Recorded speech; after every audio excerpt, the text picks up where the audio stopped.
ನಮಸ್ಕಾರ. ಮುಖ್ಯಾಂಶಗಳು. ಪ್ರವಾಹ ಪೀಡಿತ 12 ಜಿಲ್ಲೆಗಳಲ್ಲಿ ಕೇಂದ್ರ ತಂಡದಿಂದ ಇಂದು ನಾಳೆ ವಸ್ತುಸ್ಥಿತಿ ಅಧ್ಯಯನ, ಹೆಚ್ಚಿನ ನೆರವಿಗಾಗಿ ಕೇಂದ್ರಕ್ಕೆ ಮುಖ್ಯಮಂತ್ರಿ ಮನವಿ. ವಿಶ್ವ ಸೌರ ತಂತ್ರಜ್ಞಾನ ವರ್ಚುವಲ್ ಸಮಾವೇಶ ಇಂದು ಸುಸ್ಥಿರ ಶುದ್ಧ ಇಂಧನ, ಸೌರಶಕ್ತಿಯ ಸದ್ಬಳಕೆ ಸೇರಿ ಹಲವು ವಿಷಯಗಳ ಕುರಿತು ಚರ್ಚೆ. ಇಂದು ಅಂತಾರಾಷ್ಟ್ರೀಯ ಸಾಕ್ಷರತಾ ದಿನ. 100% ಸಾಕ್ಷರತೆ ಸಾಧಿಸಲು ಬದ್ಧ Ramesh Pokhriyal Nishank. US open tennis tourney ಮಹಿಳೆಯರ ಸಿಂಗಲ್ಸ್ನಲ್ಲಿ ಸೆರೆನಾ ವಿಲಿಯಮ್ಸ್ ಕ್ವಾರ್ಟರ್ ಫೈನಲ್ಗೆ ಲಗ್ಗೆ.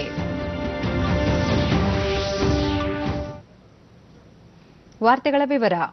ಇತ್ತೀಚೆಗೆ ಸುರಿದ ಭಾರೀ ಮಳೆಯಿಂದಾಗಿ ಪ್ರವಾಹ ಉಂಟಾಗಿ ಹಾನಿಗೊಳಗಾದ ರಾಜ್ಯದ 12 ಜಿಲ್ಲೆಗಳಾದ ಕೊಡಗು, ಶಿವಮೊಗ್ಗ, ದಕ್ಷಿಣ ಕನ್ನಡ, ಬೆಳಗಾವಿ, ಚಿಕ್ಕಮಗಳೂರು, ಕಲಬುರಗಿ, ಬಳ್ಳಾರಿ ಮತ್ತು ಕೊಪ್ಪಳ ಜಿಲ್ಲೆಗಳಿಗೆ ಕೇಂದ್ರ ತಂಡ 2 ತಂಡಗಳಾಗಿ ಇಂದು ಮತ್ತು ನಾಳೆ ಭೇಟಿ ನೀಡಲಿದೆ. ತಂಡಗಳು ಮಳೆ ಮತ್ತು ಪ್ರವಾಹದಿಂದ ಆಗಿರುವ ಹಾನಿಯ ವಸ್ತುಸ್ಥಿತಿಯನ್ನು ಅಧ್ಯಯನ ಮಾಡಲಿವೆ.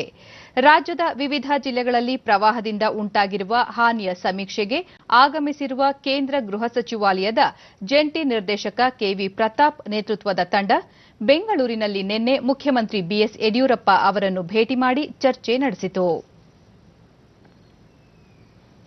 ಈ ವೇಳೆ ಯಡಿಯೂರಪ್ಪ ರಾಜ್ಯದಲ್ಲಿ ಪ್ರವಾಹದಿಂದ ಒಟ್ಟಾರೆ 8,071 ಕೋಟಿ ರೂಪಾಯಿ ನಷ್ಟ ಉಂಟಾಗಿದೆ ಎಂದು ತಂಡಕ್ಕೆ ಮಾಹಿತಿ ನೀಡಿದ್ದಾರೆ. 2018 ಮತ್ತು 19ರಲ್ಲಿ ರಾಜ್ಯದಲ್ಲಿ ಭಾರೀ ಪ್ರವಾಹ ಮತ್ತು ಭೂಕುಸಿತ ಉಂಟಾಗಿ 22 ಜಿಲ್ಲೆಗಳು ಸಂಕಷ್ಟಕ್ಕೆ ಸಿಲುಕಿದ್ದವು. ಈ ಬಾರಿಯ ಪ್ರವಾಹದಲ್ಲಿ ಸುಮಾರು 4.03 ಲಕ್ಷ ಹೆಕ್ಟೇರ್ ಪ್ರದೇಶದಲ್ಲಿ ಬೆಳೆದಿದ್ದ ಬೆಳೆ ಹಾನಿಯಾಗಿದೆ. ಜತೆಗೆ ರಸ್ತೆ, ಸೇತುವೆ, ವಿದ್ಯುತ್ ಪರಿವರ್ತಕ, ಶಾಲೆ, ಅಂಗನವಾಡಿ ಮತ್ತು ಸರ್ಕಾರಿ ಕಟ್ಟಡಗಳಿಗೆ ಹಾನಿ ಎಂದು ಮುಖ್ಯಮಂತ್ರಿ ತಿಳಿಸಿದರು.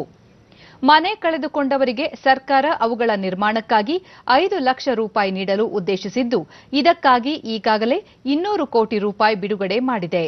ರಾಜ್ಯ ವಿಕೋಪ ಅಪಾಯ ನಿರ್ವಹಣಾ ನಿಧಿಯಡಿ 4 ಪ್ರತ್ಯೇಕ ನಿಧಿ ಹಿನ್ನಡೆಯಾಗಿದೆ.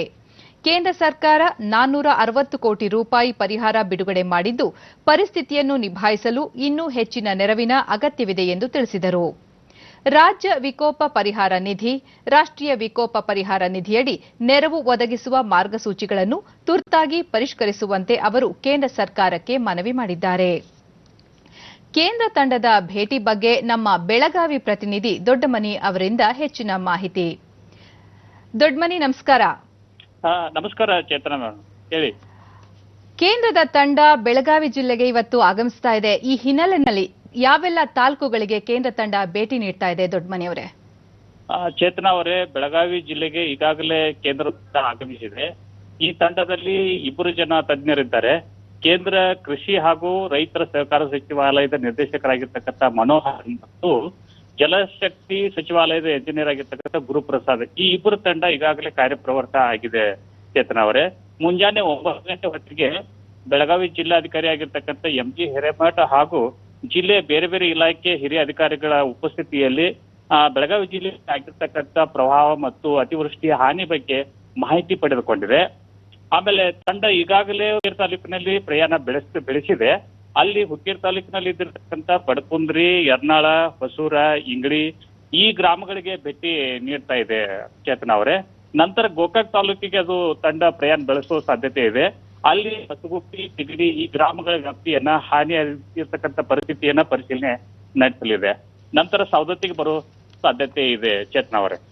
ದೊಡ್ಡಮನೆ ಅವರೇ, ಬೆಳಗಾವಿಯ ಯಾವೆಲ್ಲ ತಾಲೂಕುಗಳಲ್ಲಿ ಹೆಚ್ಚಿನ ಹಾನಿ ಸಂಭವಿಸಿದೆ? ಬೆಳಗಾವಿ ಜಿಲ್ಲೆಯಲ್ಲಿ ಪ್ರತಿ ವರ್ಷ ಚಿಕ್ಕೋಡಿ, ರಾಯಬಾಗ, ಖಾನಾಪುರ ಈ ಭಾಗದ ಜಾಸ್ತಿ ಇರುತ್ತೆ. ಈ ಸಲ ಚಿಕ್ಕೋಡಿ ಭಾಗದಲ್ಲಿ ಪ್ರವಾಹ ಕಡಿಮೆ ಇದ್ರೂ ಸಹಿತ ಅತಿವೃಷ್ಟಿ ಇದೆ. ಈ ಸಲ ರಾಮದುರ್ಗ ಮತ್ತು ಖಾನಾಪುರ ಈ ತಾಲೂಕದಲ್ಲಿ ಅತಿವೃಷ್ಟಿ ಜಾಸ್ತಿ ಆಗಿದೆ. ಆದರೂ ಸಹಿತ ಬೆಳಗಾವಿ ಜಿಲ್ಲೆಯ ಗೋಕಾಕ್, ಹುಕ್ಕೇರಿ, ಸವದತ್ತಿ, ಖಾನಾಪುರ, ಚಿಕ್ಕೋಡಿ, ರಾಮದುರ್ಗ ಈ ಎಲ್ಲ ತಾಲೂಕುಗಳಲ್ಲಿ ಹಾನಿ ಸಂಭವಿಸಿದೆ. ಇಲ್ಲಿ ಬೆಳೆದಿರ್ತಕ್ಕಂಥ ಮುಂಗಾರು ಬೆಳೆಗಳಾಗಿರ್ತಕ್ಕಂಥ ಕಬ್ಬು, ಭತ್ತ, ಸೋಯಾ ಅವರೆ, ಹೆಸರ, ಸೂರ್ಯಕಾಂತಿ, ಬಾಳೆ, ಹತ್ತಿ, ಶೇಂಗಾ, ಸಜ್ಜೆ ಈ ವಿವಿಧ ಬೆಳೆಗಳೆಲ್ಲ ನೀರಿನಿಂದ ಆವೃತವಾಗಿ ಸುಮಾರು 45 ಹೆಕ್ಟೇರ್ ಪ್ರದೇಶದ ಬೆಳೆಯನ್ನ ಹಾನಿ ಸಂಭವಿಸಿದೆ.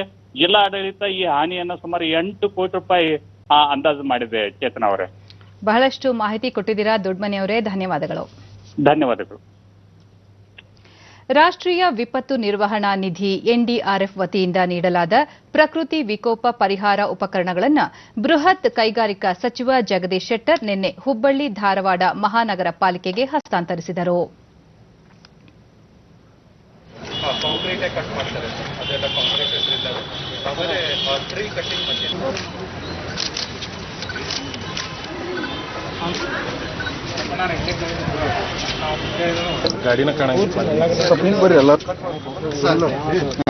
ನಂತರ ಅವರು ಪಶುಸಂಗೋಪನಾ ಇಲಾಖೆಯ ಪಶು ಸಂಜೀವಿನಿ ಯೋಜನೆ ಅಡಿ ನೀಡಲಾದ ಪಶು ಆಂಬ್ಯುಲೆನ್ಸ್ಗೂ ಹಸಿರು ನಿಶಾನೆ ತೋರಿದರು.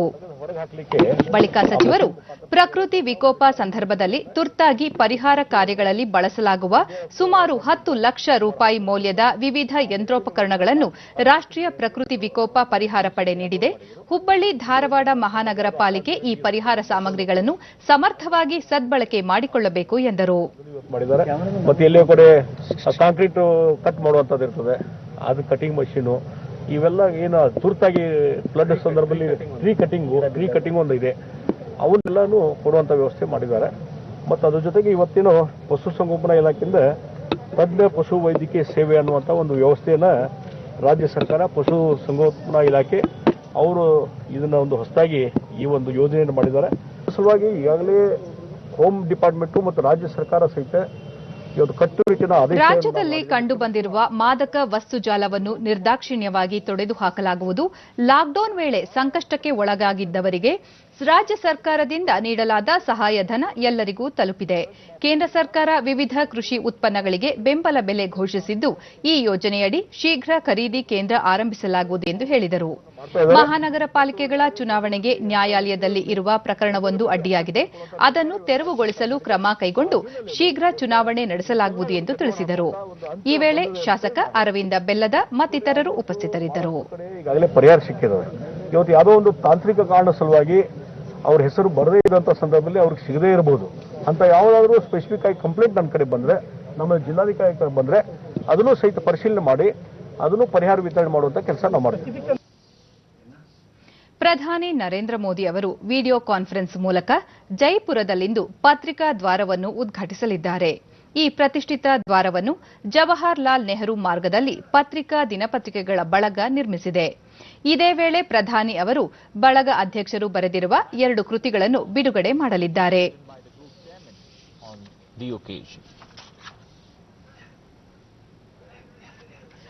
ಇದೀಗ ಕಾರ್ಯಕ್ರಮದ ನೇರ ಪ್ರಸಾರ. नया चिंतन विश्व समुदाय में नए रूप में स्थापित होगा, इसकी हमें पूर्ण आशा है. देश के मूर्धन्य संस्कृत विशेषज्ञ डॉक्टर सत्यव्रत शास्त्री के अनुसार शुरू में ईशोपनिषद जैसे केवल 10 उपनिषद थी, बाद में बढ़ते बढ़ते 223 हो गई. मध्यकाल में एक अल्लोपनिषद नाम का उपनिषद, उसी परंपरा में संवाद उपनिषद गूढ़ से गूढ़तर ज्ञान को विश्व पटल पर प्रस्तुत करने के लिए आपके समक्ष प्रस्तुत है. मान्यवर, परंपरा के अनुसार सभी ऐतिहासिक शहरों में विभिन्न मुख्य मार्गों पर स्वागत द्वार बने रहते हैं. जयपुर में वास्तुकला का एक उत्कृष्ट उदाहरण है. दूसरी इसी तरह से हम जाए जोधपुर, बीकानेर, उदयपुर, सीकर, जहां भी हम और प्राचीन शहरों में जाए हमारे यहाँ, और उन्हीं समय से उन्हीं की शैलियों में द्वार बने हुए हैं. और हम ये भी मानते हैं कि समय के साथ सभ्यता बदलती है, संस्कृति नहीं बदलती. पत्रिका गेट की जो अवधारणा, उसका मूल मंत्र भी यही है जिसका आज आप श्रीमान लोकार्पण करेंगे.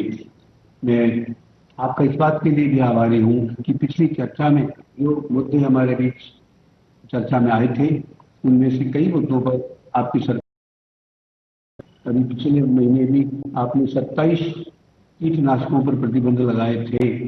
मुझे इस बात के लिए भी मैं आपका आभार व्यक्त करता हूँ. एक और बात जो अब इस कोरोना के कारण देश में प्रकट हुई, वो एक तो है जो घर से काम करने की परंपरा हुई, लेकिन उससे बड़ी कि स्कूल और कॉलेज जो है वो घरों में घुस गए। छोटे छोटे बच्चों को अब इंटरनेट के ऊपर पढ़ाई करनी पड़ रही है। मेरा आपसे आग्रह है कि ऐसा कोई भी निर्देश सरकार की ओर से जारी हो कि कंप्यूटर के ऊपर शिक्षा ग्रहण करने की कम से कम उम्र क्या हो कि उसके पहले कंप्यूटर की शिक्षा न दी जाए, उसके बाद भी उम्र के अनुरूप उनकी ग्रेडिंग हो जाए तो बहुत अच्छा होगा। कि 8वीं तक इतने घंटे होंगे, 10वीं तक इतने घंटे से ज्यादा नहीं होंगे, तो देश में एक अलग तरह की समझिए मन में माता पिताओं के मन में एक तसल्ली होगी। और एक बात है कि हमारी शिक्षा में एक नई नीति अभी नई आई है, बहुत अच्छी है। उसके साथ एक बात हमें संकल्प के साथ जोड़नी चाहिए, जो मेरा अनुरोध है कि हमें एक आस्थावान समाज पैदा करना है। उसके बिना हम राष्ट्र चिंतन को विकसित नहीं कर पाएंगे। और अब अंत में इस अवसर पर मैं राज्य सरकार का भी बहुत बहुत आभार प्रकट करना चाहता हूं, जिनके सहयोग से ही पत्रिका को ऐसे सामाजिक योगदान में भागीदार बनने का शुभ अवसर मिला। और इसके साथ ही मैं राजस्थान के मुख्यमंत्री माननीय अशोक गहलोत जी से भी अपने वक्तव्य के लिए अनुरोध करता हूं।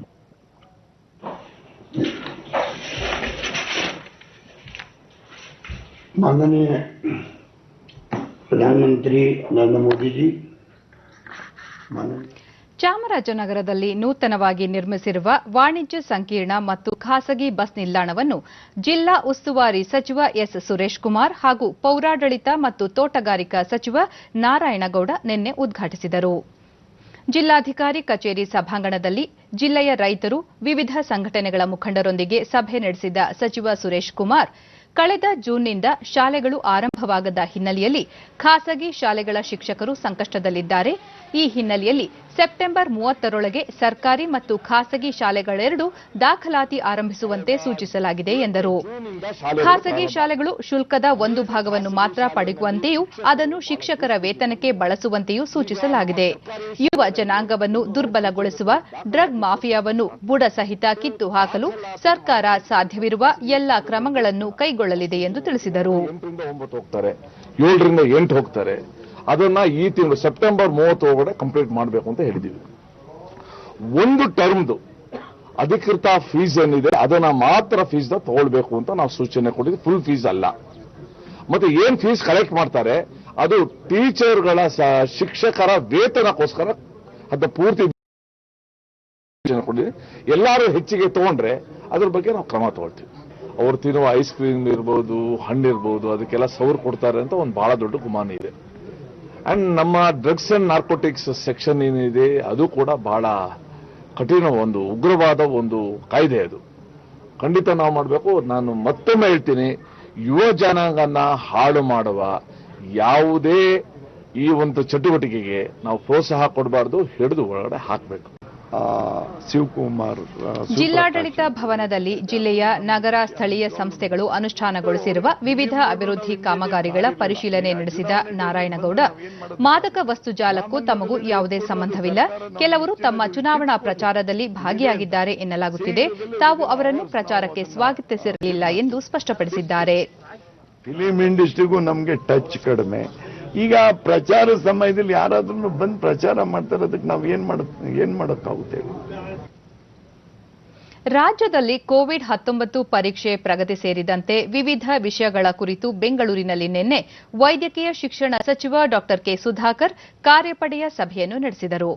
ಸಭೆಯಲ್ಲಿ ಆರೋಗ್ಯ ಇಲಾಖೆಯ ಅಪರ ಮುಖ್ಯ ಕಾರ್ಯದರ್ಶಿ ಜಾವೇದ್ ಅಖ್ತರ್, ಯೋಜನಾ ಇಲಾಖೆಯ ಅಪರ ಮುಖ್ಯ ಕಾರ್ಯದರ್ಶಿ ಮತ್ತು ಪರೀಕ್ಷಾ ಉಸ್ತುವಾರಿ ಶಾಲಿನಿ ರಜನೀಶ್ ಸೇರಿ ಮತ್ತಿತರರು ಪಾಲ್ಗೊಂಡಿದ್ದರು. ಈ ವೇಳೆ ಸುಧಾಕರ್ ಕೊರೋನಾ ಸೋಂಕು ಕುರಿತಂತೆ ಜಿಲ್ಲಾವಾರು ಪ್ರಗತಿ, ಪರೀಕ್ಷಾ ಕಿಟ್ಗಳ ಪೂರೈಕೆ, ಸಿಬ್ಬಂದಿ ನಿಯೋಜನೆ, ಬ್ಯಾಕ್ಲಾಗ್ ನಿವಾರಣೆ, ರ್ಯಾಪಿಡ್ ಆಂಟಿಜೆನ್ ಪರೀಕ್ಷೆಗಳ ನಿಖರತೆ, ಆರಂಭಿಕ ಹಂತದಲ್ಲೇ ಪರೀಕ್ಷೆಗೆ ಒಳಪಡಿಸುವ ಬಗ್ಗೆ ಸಾರ್ವಜನಿಕರಲ್ಲಿ ಅರಿವು ಮೂಡಿಸುವುದು ಸೇರಿದಂತೆ ಹಲವು ವಿಷಯಗಳ ಕುರಿತು ಕಾರ್ಯಪಡೆಯಲ್ಲಿ ಚರ್ಚೆ ನಡೆಸಲಾಯಿತು ಎಂದು ತಿಳಿಸಿದ್ದಾರೆ. ರಾಜ್ಯದಲ್ಲಿ ನಿನ್ನೆ 773 ಕೋವಿಡ್ ಪ್ರಕರಣಗಳು ದೃಢಪಟ್ಟಿದ್ದು, ಇದರೊಂದಿಗೆ ಒಟ್ಟು ಸೋಂಕು ಪ್ರಕರಣಗಳ ಸಂಖ್ಯೆ 4,04,324ಕ್ಕೆ ಏರಿಕೆಯಾಗಿದೆ. ನಿನ್ನೆ 8,015 ಮಂದಿ ಆಸ್ಪತ್ರೆಯಿಂದ ಬಿಡುಗಡೆಯಾಗಿದ್ದು ಇದುವರೆಗೂ ಗುಣಮುಖಗೊಂಡವರ ಸಂಖ್ಯೆ 3,770,000ಕ್ಕೆ ತಲುಪಿದೆ. ನಿನ್ನೆ 141 ಮಂದಿ ಸಾವನ್ನಪ್ಪಿದ್ದು ಮೃತಪಟ್ಟವರ ಸಂಖ್ಯೆ 6,534ಕ್ಕೆ ಏರಿಕೆಯಾಗಿದೆ. ಸದ್ಯ ರಾಜ್ಯದಲ್ಲಿ 97,001 ಸಕ್ರಿಯ ಪ್ರಕರಣಗಳಿವೆ. 794 ಮಂದಿ ರಾಜ್ಯದ ವಿವಿಧ ಆಸ್ಪತ್ರೆಗಳಲ್ಲಿ ತೀವ್ರ ನಿಗಾ ಘಟಕದಲ್ಲಿ ಚಿಕಿತ್ಸೆ ಪಡೆಯುತ್ತಿದ್ದಾರೆ. ನಿನ್ನೆ 45,421 ಮಂದಿಗೆ ಪರೀಕ್ಷೆ ನಡೆಸಿದ್ದು ಇದುವರೆಗೂ 33,93,676 ಮಂದಿಗೆ ಕೊರೋನಾ ಪರೀಕ್ಷೆ ನಡೆಸಲಾಗಿದೆ ಎಂದು ಆರೋಗ್ಯ ಮತ್ತು ಕುಟುಂಬ ಕಲ್ಯಾಣ ಇಲಾಖೆ ತಿಳಿಸಿದೆ. ಬೆಂಗಳೂರಿನಲ್ಲಿ 2,942 ಮಂದಿಗೆ ಸೋಂಕು ತಗುಲಿದ್ದು ಒಟ್ಟು ಸೋಂಕು ಪ್ರಕರಣಗಳ ಸಂಖ್ಯೆ 1,50,523ಕ್ಕೆ ಏರಿಕೆಯಾಗಿದೆ. ನಿನ್ನೆ 2,935 ಮಂದಿ ಆಸ್ಪತ್ರೆಯಿಂದ ಬಿಡುಗಡೆಯಾಗಿದ್ದು ಇದುವರೆಗೂ ಬಿಡುಗಡೆಯಾದವರ ಸಂಖ್ಯೆ 1,08,642ಕ್ಕೆ ಏರಿಕೆಯಾಗಿದೆ. ಸದ್ಯ 39,669 ಸಕ್ರಿಯ ಪ್ರಕರಣಗಳಿದ್ದು 48 ಮಂದಿ ಮೃತಪಟ್ಟಿರುವುದು ಸೇರಿದಂತೆ ಒಟ್ಟಾರೆ 2,211 ಮಂದಿ ಸಾವನ್ನಪ್ಪಿದ್ದಾರೆ. ವಿವಿಧ ಜಿಲ್ಲೆಗಳಲ್ಲಿ ವರದಿಯಾಗಿರುವ ಪ್ರಕರಣಗಳ ವಿವರ ಹೀಗಿದೆ.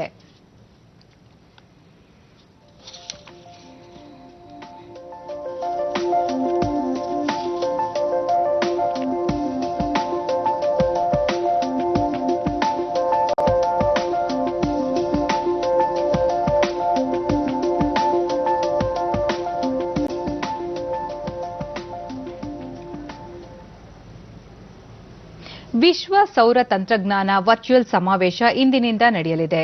ಅಂತಾರಾಷ್ಟ್ರೀಯ ಸೌರ ಮೈತ್ರಿ ಈ ಸಮಾವೇಶವನ್ನು ಆಯೋಜಿಸಿದ್ದು 149ಕ್ಕೂ ಅಧಿಕ ರಾಷ್ಟ್ರಗಳ 26,000ಕ್ಕೂ ಅಧಿಕ ಪ್ರತಿನಿಧಿಗಳು ಸಮಾವೇಶದಲ್ಲಿ ಪಾಲ್ಗೊಳ್ಳಲಿದ್ದು ಸುಸ್ಥಿರ ಹಾಗೂ ಶುದ್ಧ ಇಂಧನ ಮತ್ತು ಸೌರಶಕ್ತಿಯ ಸದ್ಬಳಕೆಗೆ ಮುಂದಿನ ತಲೆಮಾರಿನ ತಂತ್ರಜ್ಞಾನಗಳ ಅಭಿವೃದ್ಧಿ ಸೇರಿದಂತೆ ಹಲವು ವಿಷಯಗಳ ಕುರಿತು ಚರ್ಚೆ ನಡೆಯಲಿದೆ. ಐಎಸ್ಎ ಅಧ್ಯಕ್ಷ ಹಾಗೂ ಕೇಂದ್ರ ನವೀಕರಿಸಬಹುದಾದ ಇಂಧನ ಸಚಿವ ಆರ್ಕೆ ಸಿಂಗ್ ಮತ್ತು ಐಎಸ್ಎ ಸಹ ಅಧ್ಯಕ್ಷ ಬರ್ಬರಾ ಪೊನ್ಸ್ಪಿಲಿ ಸೇರಿದಂತೆ ಹಲವು ಗಣ್ಯರು ಇಂದಿನ ಉದ್ಘಾಟನಾ ಸಮಾರಂಭದಲ್ಲಿ ಭಾಗವಹಿಸಲಿದ್ದಾರೆ.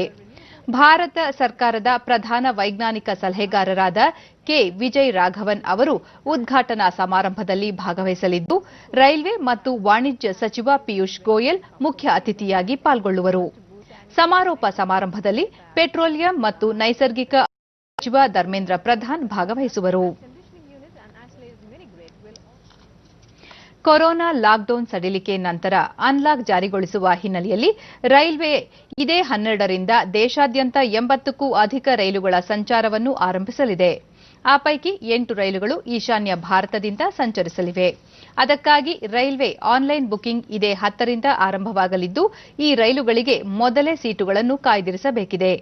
ಈಶಾನ್ಯ ಭಾರತದಿಂದ ಸಂಚರಿಸಲಿರುವ ರೈಲುಗಳಲ್ಲಿ Dibrugarh Lalgarh Express, Dibrugarh Amritsar Express, Guwahati Bengaluru Express, Agartala ದೇವಗಢ ಎಕ್ಸ್ಪ್ರೆಸ್ ರೈಲುಗಳು ಸೇರಿವೆ. ಈ ಕುರಿತು ಈಶಾನ್ಯ ರೈಲ್ವೆ ಸಂಪರ್ಕ ಅಧಿಕಾರಿ ಸುಭನಾನ್ ಚಂದ ಡಿಡಿ ನ್ಯೂಸ್ಗೆ ಮಾಹಿತಿ ನೀಡಿದ್ದಾರೆ.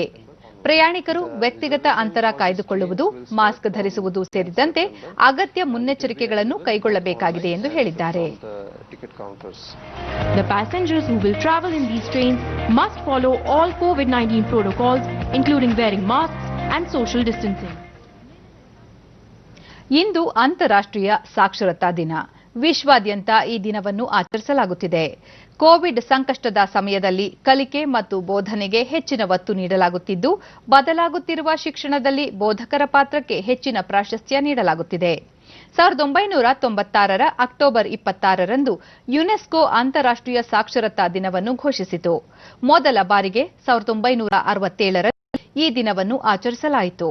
ವಿಶ್ವದಲ್ಲಿ ಸಾಕಷ್ಟು ಪ್ರಗತಿ ಸಾಧಿಸಲಾಗಿದ್ದರೂ ಸಾಕ್ಷರತೆ ಸವಾಲುಗಳ ಮುಂದುವರೆದಿದ್ದು ಜಗತ್ತಿನಾದ್ಯಂತ ಇಂದಿಗೂ 773 ಮಿಲಿಯನ್ ಯುವ ಜನಾಂಗ ಅನಕ್ಷರಸ್ಥರಾಗಿದ್ದಾರೆ.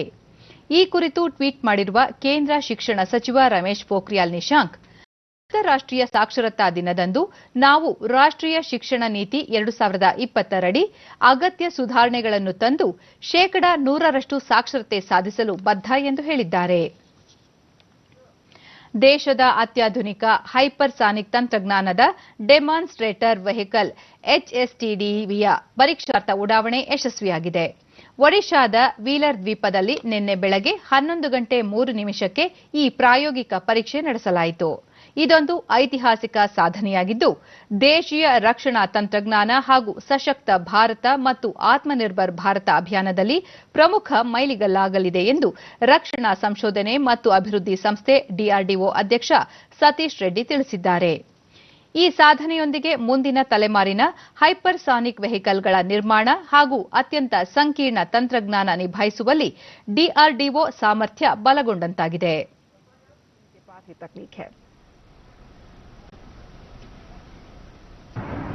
The hypersonic test demonstration vehicle, which is successfully flight tested from interim test range off the coast of Bay of Bengal from Orissa, is a major technological breakthrough of the country. The scramjet engine has been successfully flight tested at hypersonic speeds within the atmosphere, and this testing paves the way for many more critical technologies, materials and ಡಿಆರ್ಡಿಒದ ಈ ಸಾಧನೆಯನ್ನು ಪ್ರಧಾನಿ ನರೇಂದ್ರ ಮೋದಿ ಪ್ರಶಂಸಿಸಿದ್ದಾರೆ. ಅವರು ತಮ್ಮ ಟ್ವೀಟ್ನಲ್ಲಿ strand ಪಡಿಸಿರುವ DRDO ವಿಜ್ಞಾನಿಗಳು ಅದರ ಸಹಾಯದಿಂದ ಸೂಪರ್ಸಾನಿಕ್ ವೇಗದ ವಾಹಕವನ್ನು ಉಡಾಯಿಸಿರುವುದು ಶ್ಲಾಘನೀಯ. ಇದರಿಂದ ಅಂತಹ ಸಾಮರ್ಥ್ಯ ಹೊಂದಿರುವ ಕೆಲವೇ ದೇಶಗಳ ಸಾಲಿಗೆ ಭಾರತ ಸೇರ್ಪಡೆಯಾಗಿದೆ ಎಂದು ಹೇಳಿದ್ದಾರೆ. ರಕ್ಷಣಾ ಸಚಿವ ರಾಜನಾಥ್ ಸಿಂಗ್ ದೇಶೀಯ ತಂತ್ರಜ್ಞಾನದ ಎಚ್ಎಸ್ಟಿಡಿ-ವಿ ಪ್ರಾಯೋಗಿಕ ಉಡಾವಣೆ ಯಶಸ್ವಿಯಾಗಿದ್ದು, ಇದರೊಂದಿಗೆ ದೇಶದ ಎಲ್ಲ ಸಂಕೀರ್ಣ ತಂತ್ರಜ್ಞಾನ ವ್ಯವಸ್ಥೆ ಮುಂದಿನ ಹಂತಕ್ಕೆ ಅಭಿವೃದ್ಧಿಗೊಂಡಂತಾಗಿದೆ ಎಂದು ಟ್ವೀಟ್ ಮಾಡಿದ್ದಾರೆ. ದೇಶದಲ್ಲಿ ಕಳೆದ 24 ಗಂಟೆಗಳಲ್ಲಿ ಹೊಸದಾಗಿ 75,809 ಕೋವಿಡ್ ಪ್ರಕರಣಗಳು ದೃಢಪಟ್ಟಿವೆ. 1,133 ಮಂದಿ ಮೃತಪಟ್ಟಿದ್ದಾರೆ. ಇದರೊಂದಿಗೆ ಒಟ್ಟು ಪ್ರಕರಣಗಳ ಸಂಖ್ಯೆ 42,80,423ಕ್ಕೆ ಏರಿಕೆಯಾಗಿದ್ದು, ಅದರಲ್ಲಿ 8,83,697 ಸಕ್ರಿಯ ಪ್ರಕರಣಗಳಾಗಿವೆ. ಈವರೆಗೆ 33,23,951 ಮಂದಿ ಗುಣಮುಖರಾಗಿದ್ದಾರೆ. ಹಾಗಾಗಿ ಚೇತರಿಕೆ ಪ್ರಮಾಣ 77.65ಕ್ಕೆ ತಲುಪಿದೆ. ಈವರೆಗೆ ಸೋಂಕಿಗೆ 72,775 ಮಂದಿ ಮೃತಪಟ್ಟಿದ್ದು, ಮೃತರ ಪ್ರಮಾಣ 1.0%ಯಷ್ಟಿದೆ ಎಂದು ಕೇಂದ್ರ ಆರೋಗ್ಯ ಮತ್ತು ಕುಟುಂಬ ಕಲ್ಯಾಣ ಸಚಿವಾಲಯ ತಿಳಿಸಿದೆ. ದೇಶಾದ್ಯಂತ ಪ್ರಸಕ್ತ ಮುಂಗಾರಿನಲ್ಲಿ ವಾಡಿಕೆಗಿಂತ ಒಟ್ಟಾರೆ 7%ಕ್ಕೂ ಅಧಿಕ ಮಳೆ ಬಿದ್ದಿದೆ ಎಂದು ಭೂವಿಜ್ಞಾನಗಳ ಸಚಿವಾಲಯದ ಕಾರ್ಯದರ್ಶಿ ಡಾ ಎಂ ರಾಜೀವನ್ ತಿಳಿಸಿದ್ದಾರೆ. ದೆಹಲಿಯಲ್ಲಿ ಅವರು ಈ ವರ್ಷ ನೈಋತ್ಯ ಮುಂಗಾರು ವ್ಯಾಪಕವಾಗಿ ಎಲ್ಲೆಡೆ ಹರಡಿದೆ. ಇದರಿಂದ ರೈತರಿಗೆ ಹೆಚ್ಚಿನ ಅನುಕೂಲವಾಗಿದ್ದು, ಉತ್ತಮ ಬೆಳೆ ನಿರೀಕ್ಷಿಸಲಾಗುತ್ತಿದೆ ಎಂದರು. ಉತ್ತರ ಭಾರತ, ಈಶಾನ್ಯ ಭಾರತ, ಕರ್ನಾಟಕ, ಕೇರಳ, ಆಂಧ್ರ, ಮಹಾರಾಷ್ಟ್ರ ಸೇರಿದಂತೆ ಹಲವು ರಾಜ್ಯಗಳಲ್ಲಿ ನಿರೀಕ್ಷೆಗಿಂತ ಹೆಚ್ಚಿನ ಪ್ರಮಾಣದ ಮಳೆಯಾಗಿದ್ದು, ಇದರಿಂದ ಬಿತ್ತನೆ ಕಾರ್ಯ ಹಿಂದಿನ ವರ್ಷಗಳಿಗಿಂತ ಉತ್ತಮವಾಗಿದೆ ಎಂದು ತಿಳಿಸಿದ್ದಾರೆ. So that means we expected a normal to above normal rainfall. So that's experience. We are happy, and this year rainfall should support Indian agriculture and should give a good kharif output this year and should really help Indian economy. In Northwest India, we are going to put 10. Only 2 have come, and another 2 will come very quickly, another 2 months. And by 2021 June, we will be able to complete all 10. In 10. ಬೆಳಗಾವಿಯಿಂದ Kittur ಮಾರ್ಗವಾಗಿ ಧಾರವಾಡ ಮಾರ್ಗ ನಿರ್ಮಾಣಕ್ಕೆ ಕೇಂದ್ರ ಸರ್ಕಾರ ಅನುಮೋದನೆ ನೀಡಿರುವುದಾಗಿ railway ಖಾತೆ ರಾಜ್ಯ ಸಚಿವ ಸುರೇಶ್ ಅಂಗಡಿ ಬೆಳಗಾವಿಯಲ್ಲಿ ನಿನ್ನೆ ತಿಳಿಸಿದ್ದಾರೆ. ಬೆಳಗಾವಿ ಧಾರವಾಡ ಮಾರ್ಗವಾಗಿ ರೈಲು ಹಳಿ ನಿರ್ಮಾಣವಾಗಿ ಸಂಚಾರ ಆರಂಭವಾದರೆ ಪ್ರಯಾಣಿಕರಿಗೆ ಸಮಯ ಉಳಿತಾಯವಾಗಲಿದ್ದು, ಈ ಭಾಗದ ಜನರ ಬಹುದಿನಗಳ ಬೇಡಿಕೆಯಾಗಿದ್ದ ಈ ಯೋಜನೆಗೆ ಕೇಂದ್ರ ಸರ್ಕಾರ ಹಸಿರು ನಿಶಾನೆ ತೋರಿದೆ ಎಂದರು.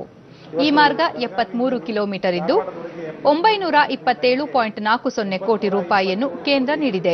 ಉಳಿದಂತೆ ರಾಜ್ಯ ಸರ್ಕಾರ 50% ಹಣವನ್ನು ಉಚಿತವಾಗಿ ನೀಡಬೇಕು. ಆಗ ಕಾಮಗಾರಿ ಶೀಘ್ರ ಆರಂಭವಾಗಿ ಮುಕ್ತಾಯವಾಗಲಿದೆ ಎಂದರು. ಜತೆಗೆ ಕಿತ್ತೂರನ್ನು ಕೈಗಾರಿಕಾ ಕೇಂದ್ರವನ್ನಾಗಿ ಮಾಡಲು ಚಿಂತಿಸಿದ್ದು, ಇದರಿಂದ ಔದ್ಯೋಗಿಕ ಬೆಳವಣಿಗೆ ಯುವಕರಿಗೆ ಉದ್ಯೋಗ ಲಭಿಸಿದಂತಾಗುತ್ತದೆ ಎಂದು ಹೇಳಿದರು. ಅಲ್ಲಿ ಎಕ್ಸ್ಪೋರ್ಟ್ ಹಬ್ ಆಗಬೇಕದು.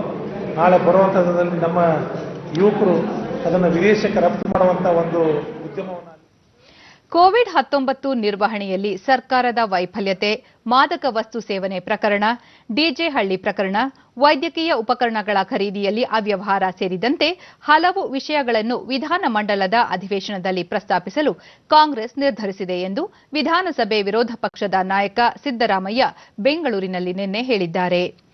ಅಧಿವೇಶನ ಹಿನ್ನೆಲೆಯಲ್ಲಿ ಇದೇ 16ರಂದು ನಡೆಯಲಿರುವ ಶಾಸಕಾಂಗ ಪಕ್ಷದ ಸಭೆಯಲ್ಲಿ ಸುದೀರ್ಘವಾಗಿ ಚರ್ಚಿಸಲಾಗುವುದು ಎಂದು ಹೇಳಿದರು. ಮಾದಕ ವಸ್ತು ಜಾಲ ಪ್ರಕರಣ ಹೊಸದಲ್ಲ, ಇದು ಹಿಂದಿನಿಂದಲೂ ನಡೆದುಕೊಂಡು ಬಂದಿದೆ. ಅದಕ್ಕೆ ಕಡಿವಾಣ ಹಾಕಬೇಕಾಗಿದೆ. ಕಾಲಕಾಲಕ್ಕೆ ಆಯಾ ಸರ್ಕಾರಗಳು ಮಾದಕ ವಸ್ತು ಜಾಲದ ವಿರುದ್ಧ ಹೋರಾಡುತ್ತಲೇ ಬರುತ್ತಿವೆ ಎಂದು ಹೇಳಿದರು. ಬಿಜೆಪಿ ಪರ ಪ್ರಚಾರ ನಡೆಸಿದ ಚಿತ್ರನಟಿ ಕುರಿತು ದಾಖಲಿಸಿದರೂ ಬಿಜೆಪಿ ನಾಯಕರು ಅವರು ನಮ್ಮ ಪಕ್ಷದವರಲ್ಲ ಎಂದು ಹೇಳಿದ್ದಾರೆ. ಈ ಬಗ್ಗೆ ತನಿಖೆ ನಡೆಸಿದರೆ ಸತ್ಯಾಂಶ ಹೊರಬರಲಿದೆ ಎಂದರು. ಕೊರೋನಾ ಸೋಂಕಿನಿಂದಾಗಿ ದೇಶದಲ್ಲಿ ಸುಮಾರು 12 ರಿಂದ 15 ಕೋಟಿ ಮಂದಿ ಉದ್ಯೋಗ ಕಳೆದುಕೊಂಡಿದ್ದಾರೆ. ಕೇಂದ್ರ ಸರ್ಕಾರ ಅಂಥವರ ನೆರವಿಗೆ ಧಾವಿಸಲು ಮುಂದಾಗಬೇಕಿದೆ ಎಂದು ಅವರು ಆಗ್ರಹಿಸಿದರು. ನಿಮಗೆ ಜನ ಗೆಲ್ಸ್ ಕಳಿಸಿರೋದು ಇದಕ್ಕೋಸ್ಕರಲ್ಲ ಹೇಳಕ್ಕ GST ಕೊಡಬೇಕಾಗಿರೋದು, ನಿಮ್ಮ GST ಕಾಂಪನ್ಸೇಷನ್ ಕೊಡಬೇಕಾಗಿರೋದು ಲಾ ಆಗಿಲ್ವಾ? ಪಾರ್ಲಿಮೆಂಟ್ನಲ್ಲಿ ಅಮೆಂಡ್ಮೆಂಟ್ ಆಗಿಲ್ವಾ? This is not against the Constitution. This is not against the... ನ್ಯೂಯಾರ್ಕ್ನಲ್ಲಿ ನಡೆಯುತ್ತಿರುವ US open grand slam tennis ಟೂರ್ನಿಯ ಮಹಿಳೆಯರ ಸಿಂಗಲ್ಸ್ ವಿಭಾಗದಲ್ಲಿ ಸೆರೆನಾ ವಿಲಿಯಮ್ಸ್ ಕ್ವಾರ್ಟರ್ ಫೈನಲ್ ತಲುಪಿದ್ದಾರೆ. ಅವರು 4ನೇ ಸುತ್ತಿನ ಪಂದ್ಯದಲ್ಲಿ ಮರಿಯಾ ಸಕ್ಕರಿ ವಿರುದ್ಧ 6-3, 6-7, 6-3 ನೇರ ಸೆಟ್ಗಳಲ್ಲಿ ಗೆಲುವು ಸಾಧಿಸಿ ಮುಂದಿನ ಹಂತ ಪ್ರವೇಶಿಸಿದರು. ಮತ್ತೊಂದು ಪಂದ್ಯದಲ್ಲಿ ಪಿರೋನ್ಕೋವಾ ಫ್ರಾನ್ಸ್ನ ಅಲೈಸ್ ಕಾರ್ನೆಟ್ ಎದುರು 6-4, 6-7, 6-3 ರಿಂದ ಗೆಲುವು ಸಾಧಿಸಿ ಸೆಮಿಫೈನಲ್ ಪ್ರವೇಶಿಸಿದ್ದಾರೆ. ಪುರುಷರ ವಿಭಾಗದಲ್ಲಿ ಡೆಮಿನಿಕ್ ಥೀಮ್ ಮತ್ತು ಡೇನಿಯಲ್ ಮೆಡ್ವಡೇವ್ ಅಂತಿಮ 8ರ ಘಟ್ಟ ಪ್ರವೇಶಿಸಿದ್ದಾರೆ. ಭಾರತದ ರೋಹನ್ ಬೋಪಣ್ಣ ಮತ್ತು ಕೆನಡಾದ ಡೆನಿಸ್ ಶಪನೋಲೋವ್ ಕ್ವಾರ್ಟರ್ ಫೈನಲ್ನಿಂದ ನಿರ್ಗಮಿಸಿದ್ದಾರೆ. ಅವರು ನೆದರ್ಲ್ಯಾಂಡ್ ಮತ್ತು ರೊಮೇನಿಯಾದ ಜೋಡಿ ಎದುರು 5-7, 5-7 ರಿಂದ ಪರಾಭವಗೊಂಡಿದ್ದಾರೆ. ಸೆನ್ಸೆಕ್ಸ್ ಮುಂಬೈ ಷೇರುಪೇಟೆಯ ಸಂವೇದಿ ಸೂಚ್ಯಂಕ ಸೆನ್ಸೆಕ್ಸ್ ಆರಂಭಿಕ ವಹಿವಾಟಿನಲ್ಲಿ 255 ಅಂಕಗಳ ಏರಿಕೆಯೊಂದಿಗೆ 38,688ರಲ್ಲಿತ್ತು. ನಿಫ್ಟಿ ಸಹ 69 ಅಂಕಗಳ ಏರಿಕೆಯೊಂದಿಗೆ 11,142ರಲ್ಲಿತ್ತು. ಡಾಲರ್ ಎದುರು ರೂಪಾಯಿ ಮೌಲ್ಯದಲ್ಲಿ 21 ಪೈಸೆ ಇಳಿಕೆಯಾಗಿದ್ದು 73.35ರಲ್ಲಿದೆ. ಈಗ ಇಂದಿನ ಪತ್ರಿಕೆಗಳ ಇಣುಕು ನೋಟ. ಶಬ್ದಕ್ಕಿಂತ 6 ಪಟ್ಟು ವೇಗದ ರಾಕೆಟ್ ಪರೀಕ್ಷೆ ಯಶಸ್ವಿ, 4 ರಾಷ್ಟ್ರಗಳ ಪ್ರತಿಷ್ಠಿತ ಗುಂಪು ಸೇರಿದ ಭಾರತ. ರಾಜ್ಯ 90% ಅನ್ಲಾಕ್, 45% ನಾರ್ಮಲ್. ಶಾಲಾ, ಕಾಲೇಜು, ಥಿಯೇಟರ್, ಪಾರ್ಕ್ ಹೊರತುಪಡಿಸಿ ಉಳಿದೆಲ್ಲ ಚಟುವಟಿಕೆ ಶುರು. ಡ್ರಗ್ಸ್ ವಿರುದ್ಧ ಭರ್ಜರಿ ಸಮರ, 6 ವಿದ್ಯಾರ್ಥಿಗಳು ಸೇರಿ 28 ಪೆಡ್ಲರ್ಗಳ ಸೆರೆ, 2 ಕೋಟಿಗೂ ಅಧಿಕ ಮೌಲ್ಯದ ಮಾದಕ ವಸ್ತು ವಶ. ಏರೋಸ್ಪೇಸ್ ಹೂಡಿಕೆಗೆ ಬೆಂಗಳೂರು ಬೆಸ್ಟ್, ಸಿಂಗಾಪುರ್, ಲಂಡನ್ ನಂತರ ಬೆಂಗಳೂರಿನಲ್ಲಿ ಇನ್ವೆಸ್ಟ್ಮೆಂಟ್ ಗಣನೀಯ ಹೆಚ್ಚಳ. ಸೆಪ್ಟೆಂಬರ್ 10ರಂದು ಮಾಸ್ಕೋದಲ್ಲಿ ಭಾರತ ಚೀನಾ ಮಾತುಕತೆ. ಇವು ಇಂದಿನ ಪತ್ರಿಕೆಗಳ ಪ್ರಮುಖ ಸುದ್ದಿ. ಉಳಿದಂತೆ ಅಧಿವೇಶನಕ್ಕೆ ಸಜ್ಜಾಗುವಂತೆ ಸಚಿವರಿಗೆ ಸಿಎಂ ಸೂಚನೆ. ಮೆಟ್ರೋ ಸಂಚಾರ ಆರಂಭ, ನೇರಳೆ ಮಾರ್ಗದಲ್ಲಿ ಹಳಿಗಿಳಿದ ರೈಲುಗಳು, ರೀಚಾರ್ಜ್ಗೆ ಅವಕಾಶ. 8,071 ಕೋಟಿ ರೂಪಾಯಿ ನೆರೆ ನಷ್ಟ, 4 ಲಕ್ಷ ಹೆಕ್ಟೇರ್ ಬೆಳೆ ಹಾನಿ, ಹೆಚ್ಚಿನ ಪರಿಹಾರಕ್ಕಾಗಿ ಕೇಂದ್ರ ತಂಡಕ್ಕೆ ಸಿಎಂ ಕೋರಿಕೆ. ದಸರಾ ಮಹೋತ್ಸವಕ್ಕೆ ಐಪಿಎಲ್ ಮಾದರಿ, ಇಂದು ಉನ್ನತಾಧಿಕಾರಿ ಸಮಿತಿ ಸಭೆ, ಜನಸಂದಣಿ ಇಲ್ಲದಂತೆ ಆಚರಣೆಗೆ ಒಲವು. ರಷ್ಯಾ ಲಸಿಕೆ ಪ್ರಯೋಗಕ್ಕೆ ಸಿದ್ಧ, ಭಾರತಕ್ಕೆ ಸ್ಪುಟ್ನಿಕ್ 5 ಲಸಿಕೆ ಲಗ್ಗೆ, ಈ ತಿಂಗಳಿನಿಂದಲೇ ನಿರ್ಣಾಯಕ ಪ್ರಯೋಗ. ಕೊನೆಯಲ್ಲಿ ಮತ್ತೊಮ್ಮೆ ಮುಖ್ಯಾಂಶಗಳು. ಪ್ರವಾಹ ಪೀಡಿತ 12 ಜಿಲ್ಲೆಗಳಲ್ಲಿ ಕೇಂದ್ರ ತಂಡದಿಂದ ಇಂದು ನಾಳೆ ವಸ್ತುಸ್ಥಿತಿ ಅಧ್ಯಯನ, ಹೆಚ್ಚಿನ ನೆರವಿಗಾಗಿ ಕೇಂದ್ರಕ್ಕೆ ಮುಖ್ಯಮಂತ್ರಿ ಮನವಿ. ವಿಶ್ವ ಸೌರ ತಂತ್ರಜ್ಞಾನ ವರ್ಚುವಲ್ ಸಮಾವೇಶ ಇಂದು, ಸುಸ್ಥಿರ ಶುದ್ಧ ಇಂಧನ, ಸೌರಶಕ್ತಿಯ ಸದ್ಬಳಕೆ ಸೇರಿ ಹಲವು ವಿಷಯಗಳ ಕುರಿತು ಚರ್ಚೆ. ಇಂದು ಅಂತಾರಾಷ್ಟ್ರೀಯ ಸಾಕ್ಷರತಾ ದಿನ, 100% ಸಾಕ್ಷರತೆ ಸಾಧಿಸಲು ಬದ್ಧ, ಸಚಿವ Ramesh Pokhriyal Nishank. US open tennis tourney ಮಹಿಳೆಯರ ಸಿಂಗಲ್ಸ್ನಲ್ಲಿ ಸೆರೆನಾ ವಿಲಿಯಮ್ಸ್ ಕ್ವಾರ್ಟರ್ ಫೈನಲ್ಗೆ ಲಗ್ಗೆ. ನಮ್ಮ ಮುಂದಿನ ವಾರ್ತಾ ಪ್ರಸಾರ ಮಧ್ಯಾಹ್ನ 1 ಚಂದನದಲ್ಲಿ. ನಮಸ್ಕಾರ.